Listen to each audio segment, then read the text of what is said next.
Have you ever told someone no and suddenly you're cast as the villain? That's exactly what happened when I refused to let two strangers invited by none other than my HOA president step into my home. I thought I was being sensible. She thought I was being uncooperative. Next thing I know, she's calling the police. But the real twist, the officers weren't there for me. You're watching QA Stories, and this one spirals further than I ever expected. Drop a comment. Has a neighbor ever tried to use rules or even the police against you? When I moved to Oakwood Hills, I thought I was turning the page to a new chapter. My name's Gavin Cole, and I make custom wood signs. You've probably seen my kind of work at those carved boards outside historic buildings or school entrances. I remember the first real sign I ever made. My grandfather stood over my shoulder while I etched the letter A into a slab of pine. He didn't say much, but when I got it right, he tapped the wood and said, "Now it means something." That moment stuck. This wasn't just a joke, it was part of my identity. Even as I signed the paperwork for the house, something inside whispered, "Don't skip the fine print." I didn't. I just had no idea how bad it would get. After years of apartment life, I'd finally scraped together enough for a modest home in what looked like a peaceful community. The realtor mentioned there was an HOA, but I barely registered it. I assumed it was just the basics to keep your yard tidy. No wild paint colors, nothing outrageous. I should have been more cautious when I saw the contract was thicker than any lease I'd signed before. The moving truck hadn't even finished unloading when she arrived. Diana Mallory. She was the HOA president and approached like she owned not just my street, but the entire zip code. Probably in her mid-40s, decked out in a spotless white blazer and holding a sleek leather folder that probably cost more than my dining table. Her smile was all polished charm, the kind you see on campaign posters. "Welcome to Oakwood Hills," she said, extending a perfectly manicured hand. "I'm Diana Mallory, your HOA president. Just wanted to personally bring by your welcome packet and go over our community guidelines." She said guidelines like a drill sergeant might say orders. I shook her hand, a strong grip, like she cracked walnuts for Funa, and invited her in for coffee. That was the mistake of the day. Maybe the whole year. Diane unpacked what looked like an entire archive onto my kitchen table. Color swatches for house paint, diagrams for lawn care, specs for mailbox height and flowerbed borders, even approved wattage for porch lights. I honestly thought she was joking. Who tracks porch light wattage like it's a matter of homeland security? "I see you have a pickup truck," she said, flipping through papers like a lawyer in court. "That's fine, of course, but just so you know, no commercial vehicles are allowed on the street after 6 p.m. Then her eyes fell on my garage workshop, a tools laid out, half-finished sign for the local school leaning against the workbench. She lit up like she'd struck oil. "Oh, woodworking? How charming," she said. "Just so you're aware, any signage for a business needs prior approval from the Architectural Review Committee." She even pulled out a magnifying glass and inspected my carving like it was under forensic review. "This serif isn't regulation. The height doesn't match our approved typography standards." I clenched my jaw. That sign had taken hours of careful work, and she brushed it off like it was a flawed Etsy listing. But I bit my tongue. I still had to live here. I wanted to say something, but all I did was grip my coffee mug so hard my knuckles went white. This wasn't about regulations or preserving property values. This was about power. Diana wasn't just leading the HOA, she'd crowned herself Queen of Oakwood Hills, and I was now on notice. After she left, I sat among my unopened boxes in the living room and started flipping through the welcome packet. 47 pages of rules. Everything from the acceptable shade of white for fencing to the exact type of grass allowed in your lawn. Even the angle your garbage bins had to face. Maybe I was exhausted, or maybe I already knew I'd opened a door I wasn't sure I wanted to walk through. That evening, I took a stroll. Every hedge trimmed to the same height. Every porch light giving off the exact same glow. This wasn't PC, it was a curated display of uniformity. I started to wonder if I'd moved into a neighborhood or a life-sized diorama. That first night, Diana's version of hospitality really kicked in. While I slept, someone slipped a formal letter under my door, printed on official HOA letterhead. "Dear Mr. Cole," it read, It has come to our attention that your garage lighting exceeds the maximum lumen level permitted for residential workshops. Please adjust within 72 hours or face a $50 daily fine. The next morning, while loading lumber into my truck, Mrs. Patterson from next door came over. She was probably around 70, with a no-nonsense face that had clearly witnessed years of neighborhood politics. "Met Diana yet?" she asked, glancing over her shoulder like someone might be listening. I nodded. "She fined us last month for leaving our flag up too long on Memorial Day," she said. "Just watch yourself. She doesn't like people who don't fall in line right away." By the next day, a fresh note was taped to my mailbox. "Unapproved cedar finish may not meet visual cohesion standards. Review pending." No signature, but I didn't need one. Holding her absurd note about my garage lights in one hand and this latest critique in the other, I came to a decision. I wasn't going to be another neighbor living in fear of her clipboard and bylaws. Diana Mallory thought she ruled this block, but she was about to find out I wasn't so easily intimidated. Game on, Diana. What I didn't know was just how far she was willing to go. Exactly 72 hours later, right on schedule, Diana made her move. I'd left the workshop light untouched, just to test the waters. The result, another envelope in my mailbox. This one warning of a lien on my home if I didn't comply within 48 hours. A lien over a freaking light fixture. Sitting in my truck, holding that letter, it hit me. Diana wasn't just obsessed with power. She was ruthless, but I wasn't helpless. What she didn't know was that I had a few tricks of my own. Before I went full-time with woodworking, I spent 3 years designing custom signage for government buildings, courthouses, city halls, DMV offices, places where legal language was its own kind of art form. And in that world, I'd learned how to read fine print like it was a treasure map. Back then, I once caught a typo in fire safety code that could have cost the city a lawsuit. That's when I realized, the people who write the rules, half of them don't even understand them. But guys like me, we carve the rules. We memorize every word. So, if Diana wanted a rule war, I was ready to bring the actual rule book. That afternoon, I walked over to the community center and asked for the complete HOA charter and bylaws. The clerk, mid-20s, looked like he still lived on cereal and energy drinks. Raised an eyebrow.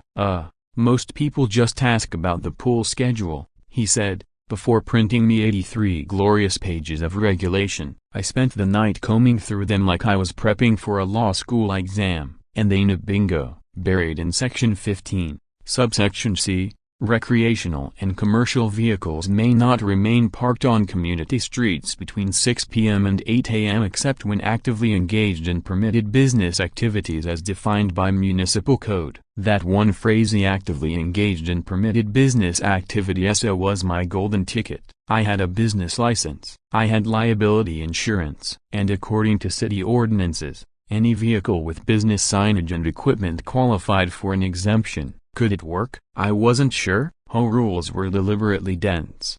But I had to try. The next morning, I got to work turning my truck into a rolling billboard. I slapped on magnetic signs with Cole Woodworking and my phone number. Then I loaded it up with everything: drills, clamps, wood samples, even a collapsible bench. It looked like a contractor van exploded in the back of my Ford. And then I parked bold as brass right in front of Diana's house. As soon as I got out, I saw her blinds flick. The whole street went quiet, like the opening of a western. It wasn't just a truck anymore, it was a line in the sand. Sure enough, the letter came the next day. But this time, I was ready. I walked straight up to her front door and knocked. Diana opened it dressed like she was heading to a courtroom, holding another violation notice like it was a court summons. "Mr. Cole," she said, her voice sugar-coated and sharp, "it seems you've decided to openly defy our parking policies." "Actually," I replied, handing her my own folder, "I'm fully within my rights under Section 15, Subsection C. Inside were copies of my business license, insurance documents, and a highlighted page from the city code that backed me up." Watching her face change as she flipped through those pages, pure satisfaction. Her jaw tightened, and her voice cracked just slightly as she said, "This is a broken bar, highly unusual." "I understand," I said calmly, "but I think we both know the importance of following the letter of the rules. not just the spirit. That's why we have them, right? So everyone gets treated fairly. That word fairly hit like a punch. For a split second, she faltered. I saw it, and I knew she saw me not just as a rule breaker, but as someone who wasn't backing down. That night, I grilled burgers in the backyard, the truck still parked out front like a monument to passive resistance. Mrs. Patterson waved from her porch with a proud little thumbs up. Even a guy I barely knew from down the street came over to chat about my business. Turns out, I wasn't the only one tired of Diana's tyranny. People had been waiting for someone to stand up. But even as I smiled and flipped burgers, my stomach was tight. I'd won this round, sure, but with people like Diana, the game never really ends. She didn't get that hoe crown by losing gracefully. I thought I'd pulled off a clever win. I didn't realize I just poked a sleeping dragon. And Diana, she was just getting warmed up. Diana's retaliation didn't hit all at once. It started in whispers. A noise complaint landed in my inbox for using a hand sander at 7:30 on a Saturday morning. Apparently, I'd violated some obscure clause about maintaining weekend serenity. Another notice arrived days later, this time for leaving my trash can out a whole 30 minutes past pickup. Petty? Sure, but this wasn't random anymore. Diana was gathering evidence, logging every minor offense like she was preparing for trial. I decided to test the waters with a low-key barbecue. Nothing wild, just a few neighbors and my old buddy Wes Turner from back when I lived in the crumbling apartment complex downtown. Wes is a construction foreman and has a sixth sense for bad situations. He can smell drama from 3 blocks out and doesn't hesitate to call it like he sees it. "This Diana lady sounds like trouble," he muttered, flipping burgers while casually scanning the street. "You really want to keep pushing her buttons. What's she gonna do?" I laughed. "Write me up for having friends over?" But even as I joked, something felt a broken bar wrong. The silence in the neighborhood was off, too sterile, like someone had hit mute on the world. I lived in a dozen places and I knew what normal Saturday noise sounded like. Kids yelling,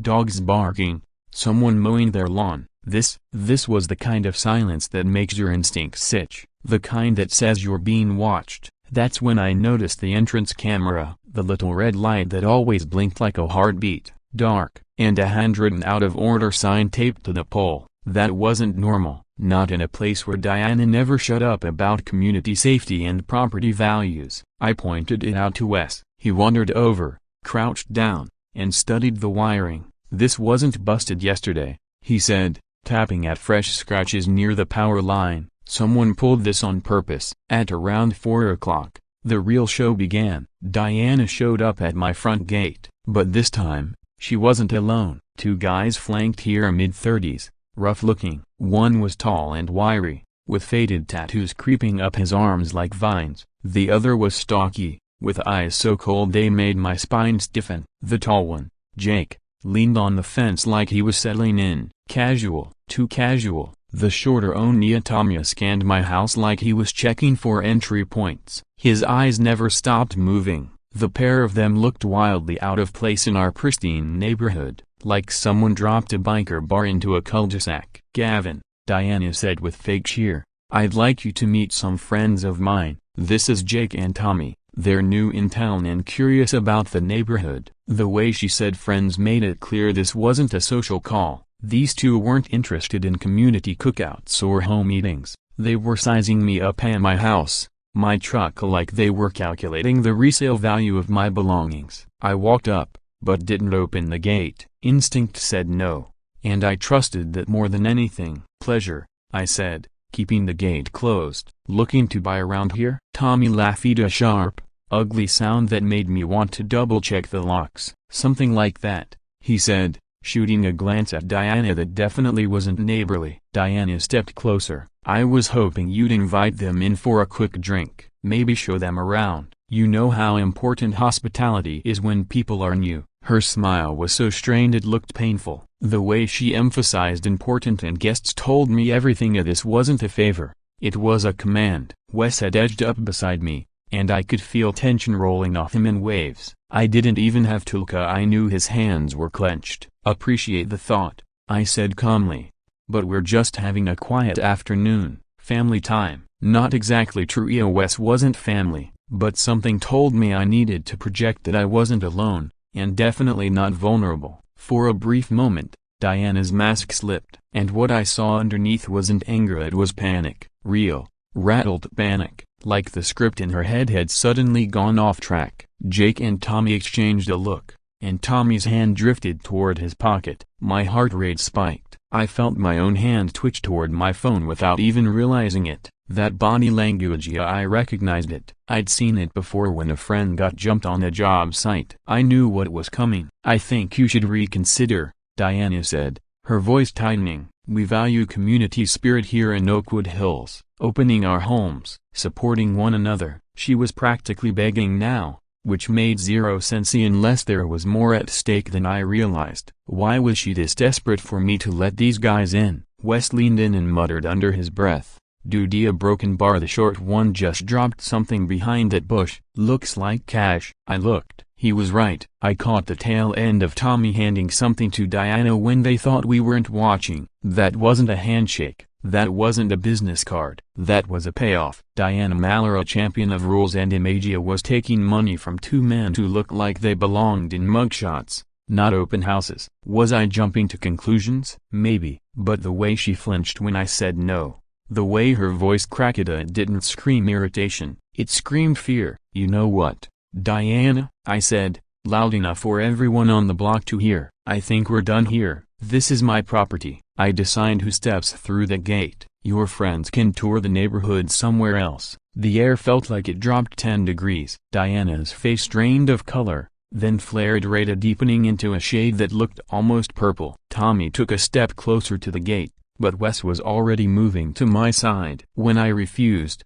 it wasn't just anger that flickered across Diana's fascia, it was panic. Real panic. Jake and Tommy shot her sharp looks, like whatever arrangement they'd made was suddenly unraveling. "Fine," Diana hissed, her voice stripped of any politeness, "but don't think this is over, Mr. Cole. I've tried to be civil, I've gone out of my way to help you fit in, but if you want to be disrespectful to me and to my guests, a broken bar." She paused, struggling to keep control of her expression. "I'm calling the police. You'll regret treating me like this." She turned and started dialing as she walked off. Jake and Tommy didn't follow her right away. They loitered near the fence, eyes raking across my property like they were committing every detail to memory. When they finally followed her, I caught Tommy mutter something to Jake. It sounded like backup plan before they vanished around the corner. "She's not just trying to scare you," Wes said low, his voice tight. "She's scared. Not of USA, of them.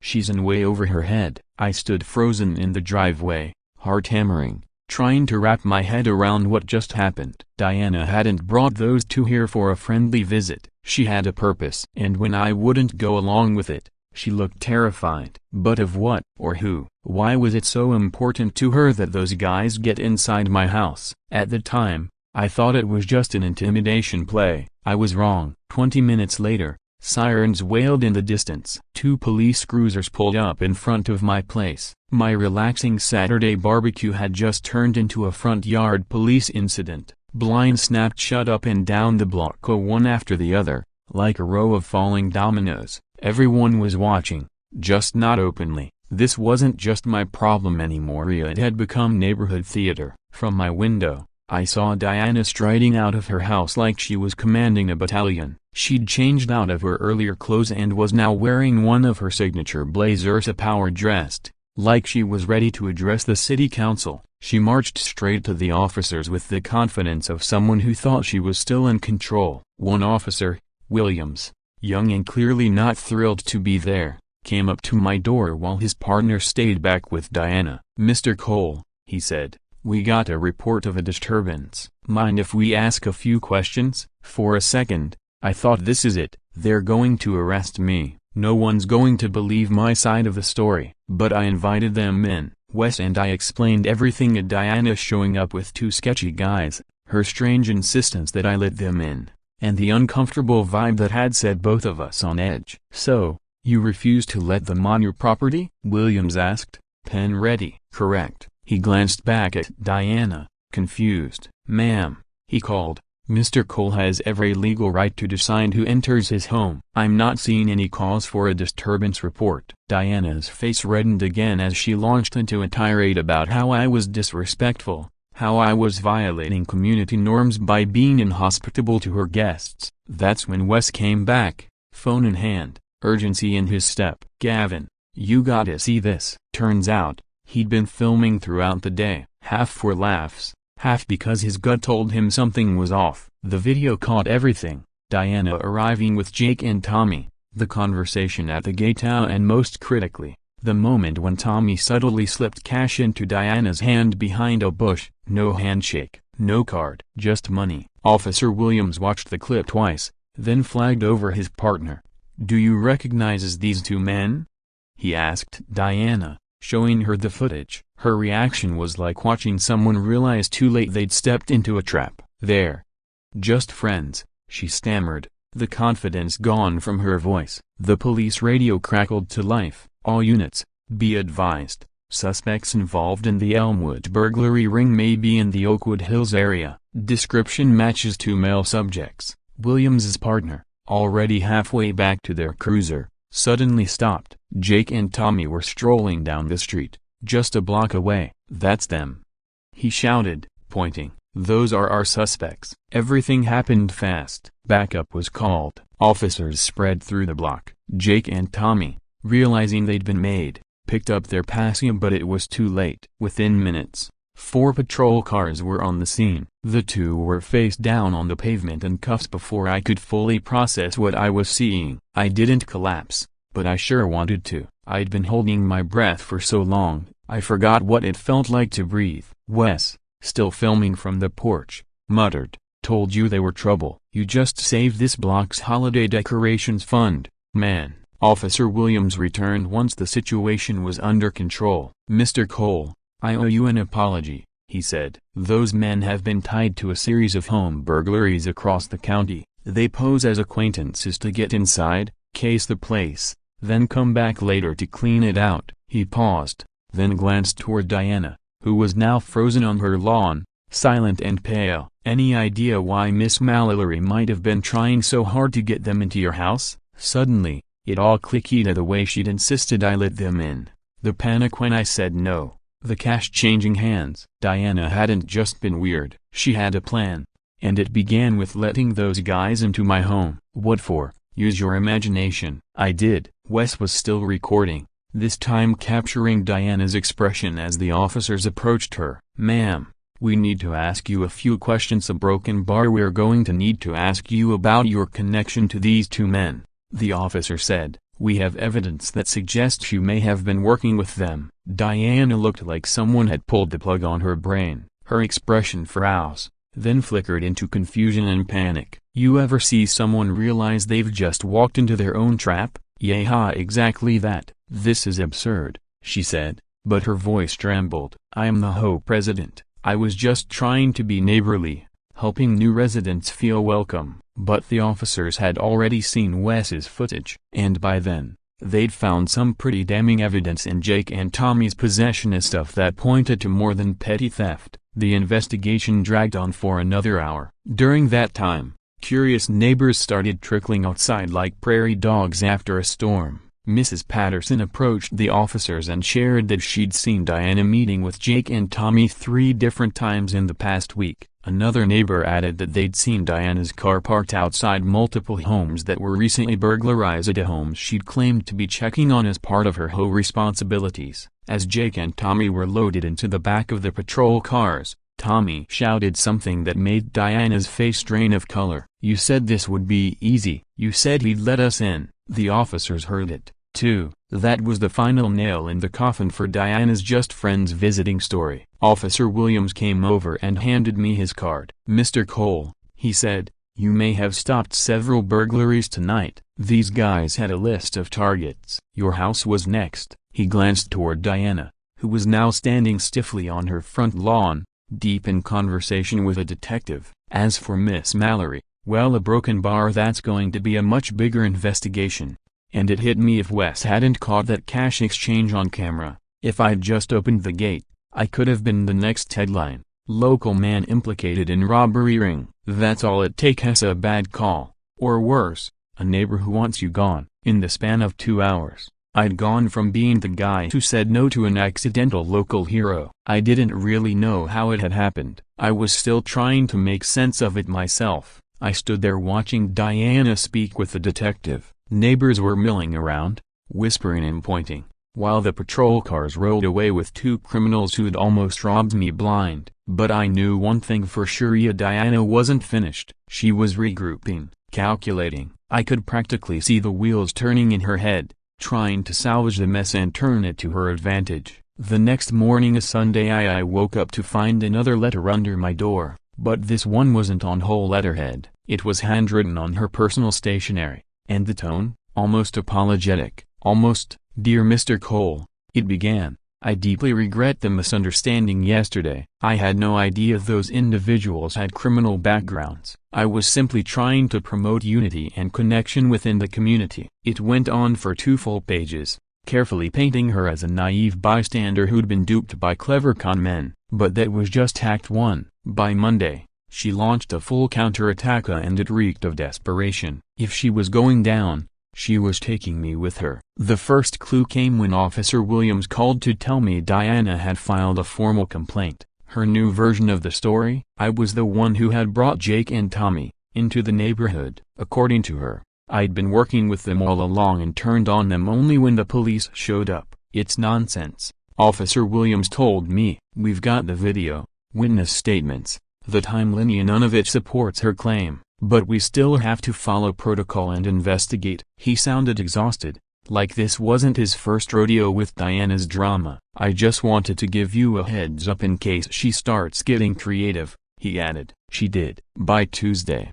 she'd somehow cobbled together official-looking documents claiming I had violated multiple HOA rules, things like unauthorized guest parking, disturbing community peace, and operating an unlicensed business from home. At first glance, the paperwork looked legit: the right fonts, HOA seals, the kind of red tape Diana loved. But then I noticed things that didn't add up, dates that were inconsistent, ink that was too fresh. The texture of the paper felt wrong. I held one up to the light. No watermark, no emboss, just a whole lot of nerve. I brought them to Wes. He's in construction and deals with permits and city inspections all the time. "These are fake," he said after 5 minutes. "Ink's too fresh for that date. This stamp is sloppy. And the signature doesn't match the legit HOA stuff you showed me." We compared it to the welcome packet I got when I moved in. Once you knew what to look for, it was obvious. I was sitting on my garage floor, surrounded by a stack of fake and real documents,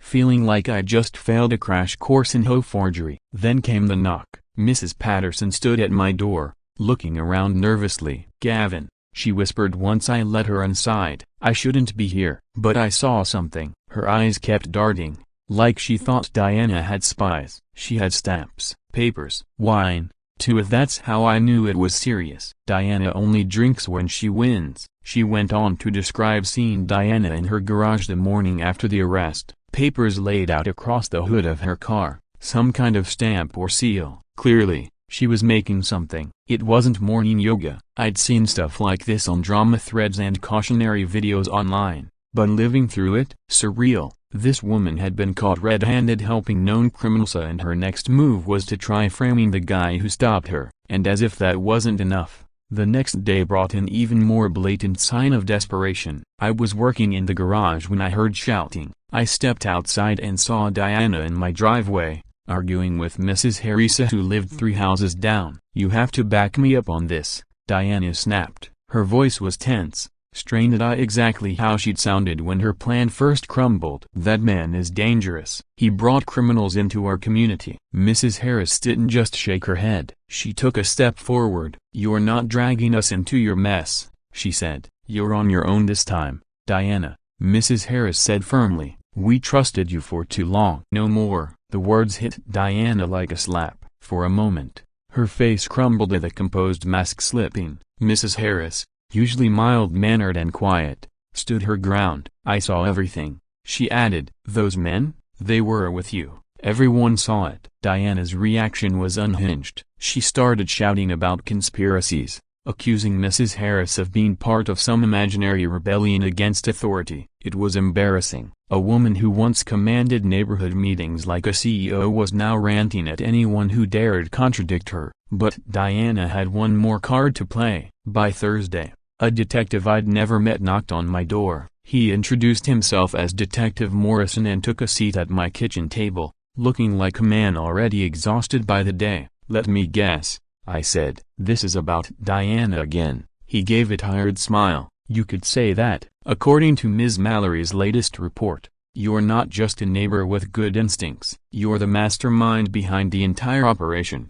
Apparently, you've been using your woodworking business to scout houses and plan burglaries." He showed me a notebook filled with handwritten accusations, timelines, alleged witness statements, even rough sketches of floor plans. "She claims you brought Jake and Tommy into the community as part of a coordinated scheme. Frankly, it's one of the more elaborate blame shifts I've seen in 15 years. I shook my head, incredulous. "She's manufacturing lies by the dozen. I've got receipts, taxes, client reviews. My business is clean." "Diana's just trying to crawl out of the hole she dug." "We know," Morrison said. "Your records checked out.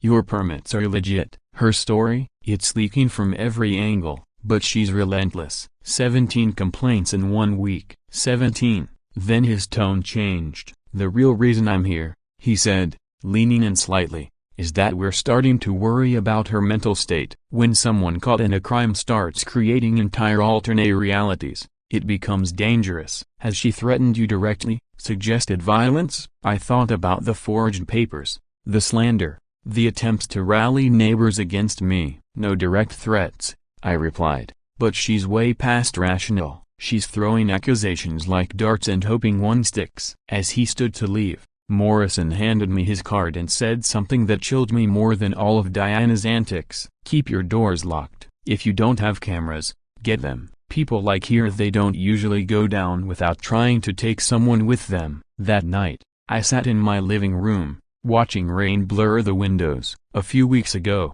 life here had been calm, a new home, a quiet neighborhood. Now I was living in a psychological thriller. Diana had lost her title, her respect, and soon, probably her freedom. But she wasn't surrendering. She was cornered, and cornered people fight dirty. This wasn't about clearing her name anymore. It was about dragging someone else down with her. I thought she'd finally hit bottom. I was wrong. Her final move came the following Saturday morning, and honestly, I should have seen it coming. A last-minute flyer appeared in every mailbox Friday night, printed on official whole letterhead, signed by Diana in her usual dramatic flair. "Emergency HOA session. Security threats and criminal activity in the neighborhood. Scheduled for 9 a.m. sharp. Community Center." That morning, I stood by my kitchen sink, staring out at the gray sky. Part of me didn't want to go. What if this blew up even more? What if showing up gave her more ammo? But then I remembered what Wes said the night before. If you don't speak, she owns the story. So I went. I expected maybe a handful of folks and Diana holding court like a dethroned monarch trying to win back her crown. What I walked into looked more like a courtroom drama set. 30 or more neighbors, rows of folding chairs, a whiteboard covered in photos, diagrams, and an Ojokia red string. This wasn't a meeting, it was a performance. "Thank you all for being here," Diana began, voice ringing with her trademark manufactured authority. "We have a serious issue, a threat that's taken root among us." She gestured to the board, where I suddenly noticed images of me, my house, my truck, even candid shots of me walking to the mailbox or loading lumber. She had built a full-on conspiracy wall with me at the center. According to her presentation, I was the mastermind. Jake and Tommy were my accomplices. My business? A convenient front for identifying targets and staging robberies. It was wildly inventive, almost impressive, until I saw someone in the crowd nod. That's when it stopped being ridiculous. But Diana's fatal mistake was about to walk through the door, ready for me to continue with Harrison's entrance. The person who shifted the whole meeting's momentum wasn't loud. He didn't storm in or raise his voice. He just stood up. Harrison Beska, retired insurance investigator, former HOA board member, and one of the longest-standing residents in Oakwood Hills, had been watching quietly from the back. He was in his mid-70s, with a calm but commanding presence and sharp eyes that missed nothing.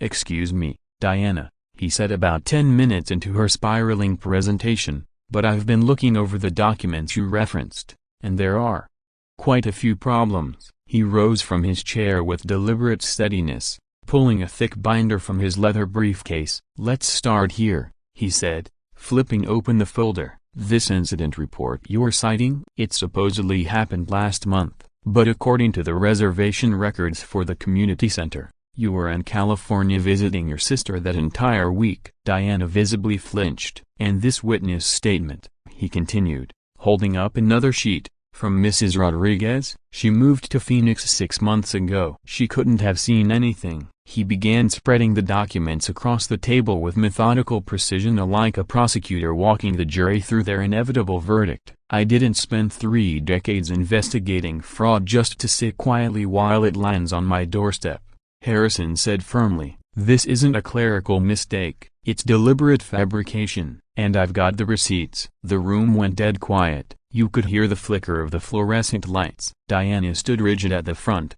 her once grand flip chart now looking like a madwoman's corkboard. "You don't understand the complexity of the situation," she tried to protest, but the authority in her voice was gone. Harrison wasn't finished. He reached into his briefcase again and produced a weathered binder of the original HOA charter. "I helped write these bylaws 20 years ago," he said, "and there's something I don't think you've paid enough attention to." He flipped to a bookmarked page and read aloud. Section 42, subsection D. In cases where the HOA president is found to have engaged in criminal acts or gross misconduct that threatens the well-being of the community, residents may call for an immediate vote of no confidence. You could feel the room shift. Diana's few remaining supporters fidgeted uncomfortably. Many others were already nodding in agreement. "Mrs. Patterson Rouse, we all saw what happened last weekend. Diana brought 2 criminals to Gavin's home and tried to force her way in. If he hadn't stood his ground, any one of us could have been robbed." Mrs. Harris spoke next, slowly and with resignation. "I saw her forging papers in her garage. I didn't want to get involved, but she turned this whole neighborhood into a battlefield. And she lit the match herself." Diana lashed out, her voice high-pitched and cracking. "This is a witch hunt. You are all falling for a criminal's lies. He's manipulating you." She pointed at me like I was the devil himself. But the spell was broken. The room was no longer under her influence. One neighbor added they'd seen her meeting with Jake and Tommy more than once. Another mentioned odd behavior around certain home, messy things that now made perfect sense. It wasn't a trial. It was worse. These weren't strangers. These were people who'd waved to me at the mailbox, borrowed tools, watched my dog, people who knew the sound of my truck and the color of my front porch light, and they were ready to decide whether I was a neighbor or a threat. Harrison called for the vote. No ceremony, no drama, just a show of hands. 31 voted to remove Diana immediately. 2 abstained. Diana's was the only vote in her own favor. As she stood there trembling, clutching the edges of her conspiracy wall, one of her old allies from across the cul-de-sac looked up from his seat. He didn't yell. He didn't even sound angry, just tired. "You should have stopped a long time ago," he said. "Now it's too late."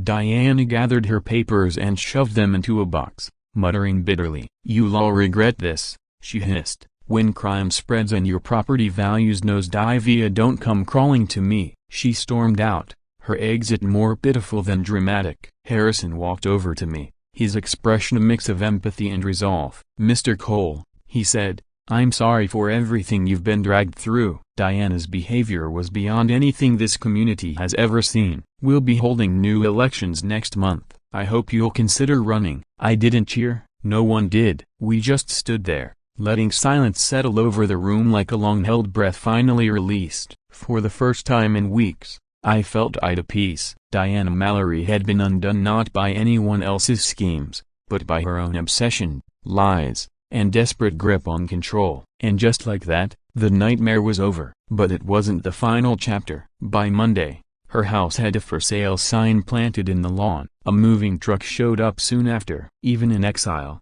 she held her chin high, walking like she still owned the place. Maybe she did, at least in her own mind. I watched from the workshop window as boxes and furniture left the house that had become ground zero for 2 years of HOA tyranny. Part of me pitied her. Watching someone's life collapse is never easy, even when they've earned it. But mostly, I felt relief. The constant anxiety, the watching over my shoulder. It was finally ending. Harrison took over as interim HOA president. His first order of business: dismantling Diana's nonsense. The absurd 37-point yard inspection was replaced with common-sense guidelines. The blanket ban on work vehicles was relaxed to allow for real business needs. Most importantly, the fear that had wrapped itself around the neighborhood began to lift. Kids rode bikes again. People stopped glancing at their doorbell cameras every 5 minutes. Lawns were messy, and no one cared. Then, Tuesday, I got a call from Detective Morrison.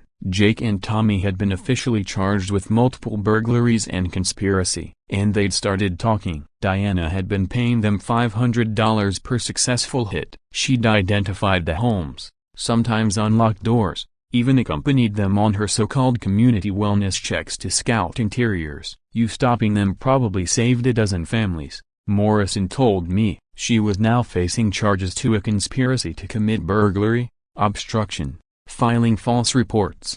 Her lawyer was trying to strike a deal, but with video evidence, eyewitnesses, and a paper trail, things weren't looking good. She'll have plenty of time, the detective added, to reflect on the mess she created. One of the most gratifying moments of the entire ordeal came on a quiet afternoon. I was finally installing a new security light in my workshop, something I'd wanted to do since moving in, but had always held off on for fear of triggering another one of Diana's infamous violation notices. That's when Emma Harris, all of 8 years old and full of sunshine, came sprinting up my driveway. She held a foil-covered plate in her hands and wore a smile that could melt concrete. "My mom says thank you," she announced proudly, lifting the plate of homemade cookies, "for making the scary lady go away. Now I don't have to mow the lawn every week." She grinned as she took a bite. "I like our grass now." I laughed and handed her a small wooden plaque I'd carved the night before. Emma's Porch Patrol A official HOA cookie inspector. She lit up like it was a Medal of Honor. Emma's mom had once been fined repeatedly because their grass was allegedly half an inch too tall. Hearing it through Emma's voice made Diana's tyranny seem even more absurd.